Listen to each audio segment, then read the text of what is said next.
ఓయ్ స్వీటీ, చెప్పు నాటి. మీ గొంతులో కిచకిట ఉందా? ఇంకా ఉంది. అయితే వెంటనే విక్స్ బిల్లలు ట్రై చేయండి. ఎన్ని ట్రై చేసినా తగ్గట్లేదే. డాక్టర్ దగ్గరికి వెళ్ళండి. వెళ్ళామే. మరి ఏమన్నారు? ఇంకా తగ్గాలి, టాబ్లెట్స్ వాడాలి అన్నారు. మళ్ళీ కంటిన్యూస్ గా వాడాలి, ఇష్టం వచ్చినప్పుడు కాదు. వాడుతున్నాము. సారీ అండి, సారీ. ఎలా ఉంది నా గొంతు? ఇన్ని రోజులు నేను వీడియోస్ పెట్టట్లేదు అని చాలామంది అంటూ ఉంటారు కదా. సో రీజన్ అయితే ఇదేనండి. నేను వాయిస్ ఓవర్ ఇవ్వడానికి అస్సలు నా వాయిస్ బాగోలేదు. నిజం చెప్తున్నాను. నేను వాయిస్ ఓవర్ ఇచ్చిన వీడియో సాఫ్ట్గా, వాయిస్ స్వీట్గా ఉన్న వీడియోస్కే వ్యూస్ వస్తున్నాయి.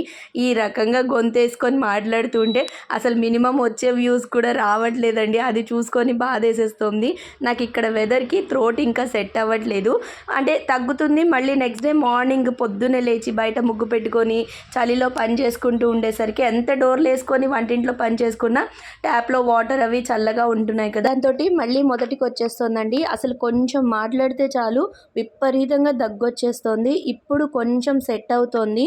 అందుకే ఇవాళ ఈ చిన్న వీడియోతో మీ ముందుకు వచ్చాను. వీడియో నచ్చితే లైక్ చేయండి. Thank you. బాయ్.